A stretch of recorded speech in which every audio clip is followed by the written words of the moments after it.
Great in the fourth quarter.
Well, Mark Dagnall says that he wants his team to get excited by the fundamentals, and his team has played such a sound fourth quarter, a quality fourth quarter, and put themselves in an outstanding position here, Michael, with 52.6 seconds left. They got a 7-point lead.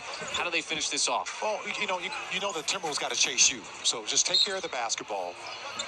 Try to get a good stop right here. Force them to use some time off that clock. Oh, they forced the turnover. Tried to force the pass to McDaniels. Dort trying to scrape it up off the floor. Mark Dagnall yelling for the timeout and is granted the timeout. And what did we just say? Play good defense, try to force a turnover. Okay, so you just, make up for what you just did.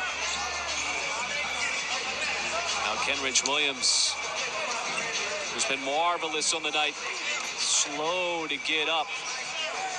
Man, what with that right knee that he is rubbing. Got some tension, and now we got another technical.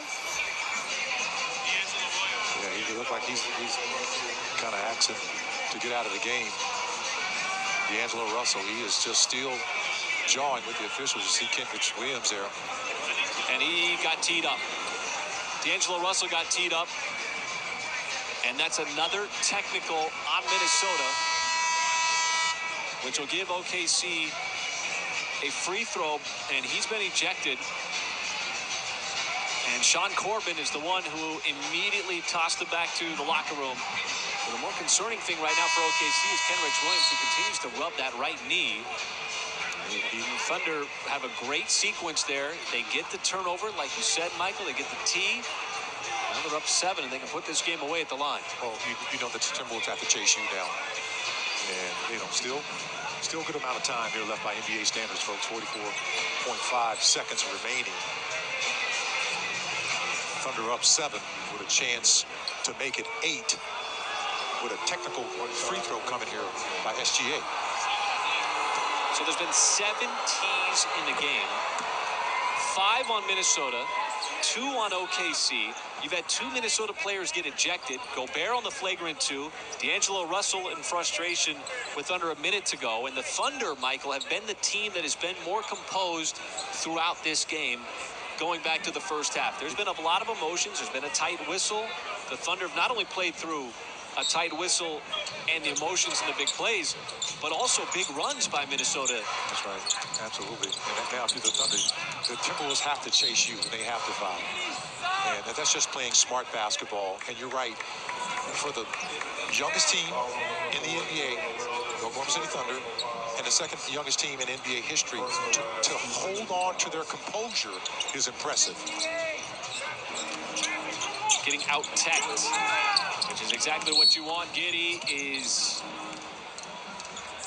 fouled.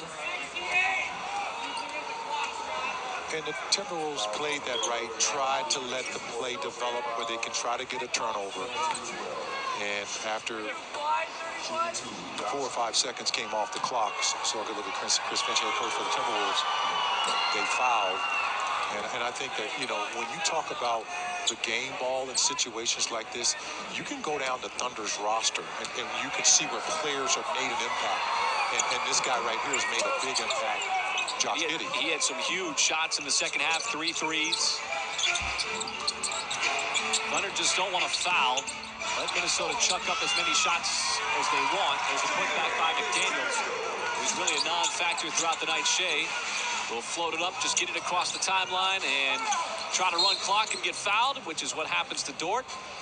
And boy, the Thunder put up 135 points here on the road to open up this road trip. And the Thunder were the team that were able to contain the emotions. And for whatever reason, the Minnesota Timberwolves were a live wire all night long, picking up all those technicals, and the Thunder able to play through it, able to play through the whistles, able to play through that big run that Minnesota put forth to end the third quarter, that 23-6 run, when the Timberwolves took that 7-point lead, and it just went completely unfazed for OKC. And Minnesota calls a timeout here with 13.7, not exactly sure why. Well, you talk about how they did it. The Thunder did it over 4 quarters. They never lost the energy from their offense. Despite the breaks in action and the emotional part of the game, they were calm, they were cool, and they were collective. And that's why they're in the driver's seat right now. A lot of things came together for them. 37 points from the bench. And how about this? 66 points in the paint as it stands right now after putting up 70 the other night against the Spurs. So a solid way to get this road trip underway in Minneapolis against a team that had beat you in 2 previous matchups, and this is what lies ahead. The Thunder tonight will travel down to the southeast, lose the time zone, get ready to take on Trae Young and the Atlanta Hawks on Monday night. That'll be a 6:30 start time.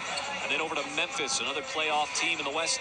And Ja Morant, the Grizz, took down OKC at FedEx Forum just a couple of weeks ago, and then back on the road after a day in OKC to take on the Cleveland Cavaliers.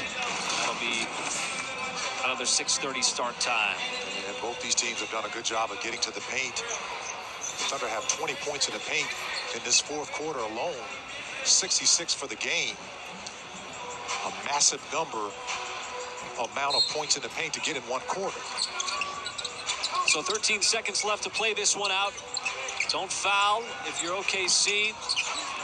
And they'll be able to run this one out. And this was impressive. It was quality. It was composed. And OKC comes here to the Target Center and takes down Minnesota. The Timberwolves, who had beaten them in the